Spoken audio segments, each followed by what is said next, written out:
Okay, so today's lecture is about themes, plugins, and other functionality that you usually need to make a WordPress website. And these things define the how the website actually looks and functions, in addition to all the structure that you would have already made. So these are the your toolkit basically. You have themes, you have the Gutenberg editor, branding and layout basic principles. I think we covered that a little bit as well, and design consistency. So these are the things you'll be learning about. So themes are kind of like a master blueprint. They can be adapted to child themes as well, which you can think of kind of like modifications or additions on top of the master blueprint. So to better explain it, for example, if you have a building, you'd have different floors. The master blueprint or the parent theme you can think of as the general layout for each floor, and then the child theme can be the specific rooms or setup for each floor, right? And you make changes on the child theme without altering the actual parent theme.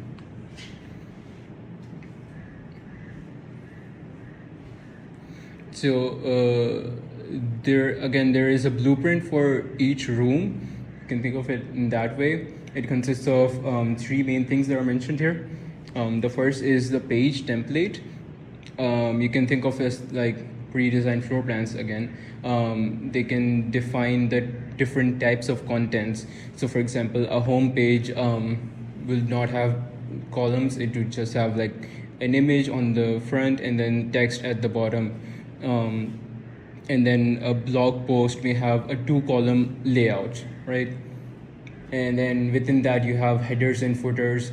These can have the navigation menu, the contact details, stuff like that. And then different blocks within each page. This you can again think of like the windows, doors, and walls of the room. Is this clear? So building with the Gutenberg editor. The Gutenberg editor is the default editor that is built into WordPress.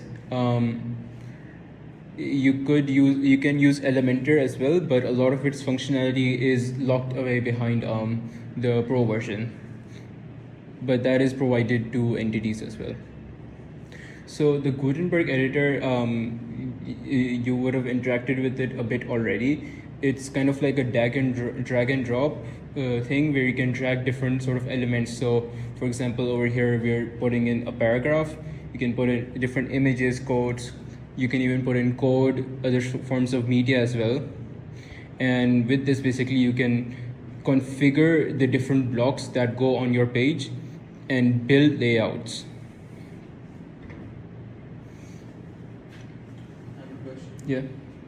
Gutenberg editor is that can we have like custom CSS code? Yes, there is. I know there is a way to do it through Elementor, but there is probably a way to do it with the Gutenberg editor as well. If not by default, by installing some sort of extension, you definitely can.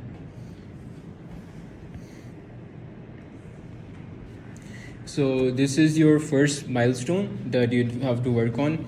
It's the home page. So your home page will have all the different navigation menus, the initial layout for your website. And you will again first install a theme, and then using the Gutenberg editor you will complete your layout for the page. And yeah, this is the first exercise you'll have to work on. It's the same thing. The requirements are, these are some of the requirements stated. There's some sort of clear visual hierarchy. Whatever the most important elements are, for example, call to action stuff, that should be right at the top and the front of the page. And you'd have to apply consistent spacing using uniform margins and different sort of paddings to ensure there is spacing in between and there is a general flow of how the website looks like. And logical section ordering, so if you have some sort of about us little text box, then it should be a bit to like the second thing that comes after your first on the home page. Is this clear? Okay. So beyond the structure,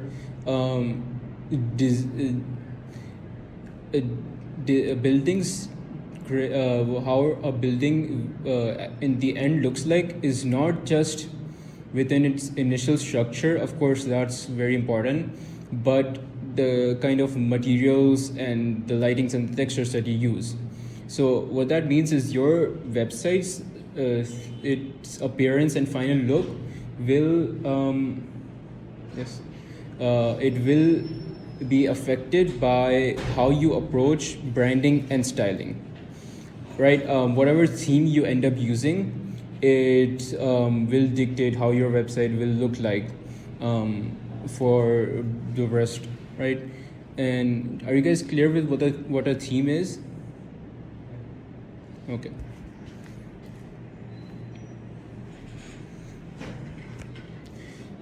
Right, so we have two things. Of course, there's a lot more things as well, but these are two things that should be focused on. One is typography. This is the font that you use. These are like the different styles you can use within a font, and as well as the font size, how it looks on phone as well. So on a phone, the spacing should be a lot more and the font size should be a lot less, so that it isn't crammed all together into one, right? And spacing is very important as well. If your website is very crammed, the user will not have a great experience, and there shouldn't be too much white space as well. So if you compare these two examples, there isn't a consistent spacing on the one on the left, but on the one on right there is consistent spacing, and the user can clearly see this is the middle of the page, this is where they need to look.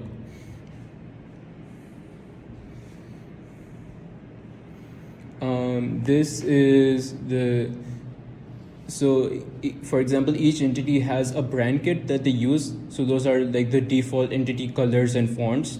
So you guys can make something like that as well. These can be like different styles, different fonts. For example, if you have buttons, different buttons that you can use.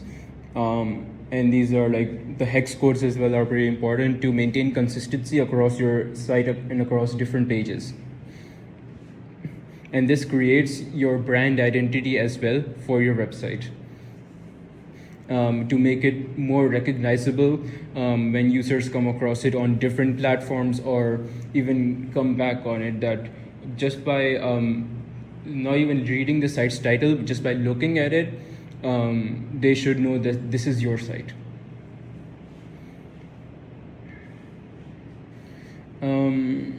Yeah, so the things we just talked about. Your branding is your second milestone, and your style guide will be your second objective that you'll work with today.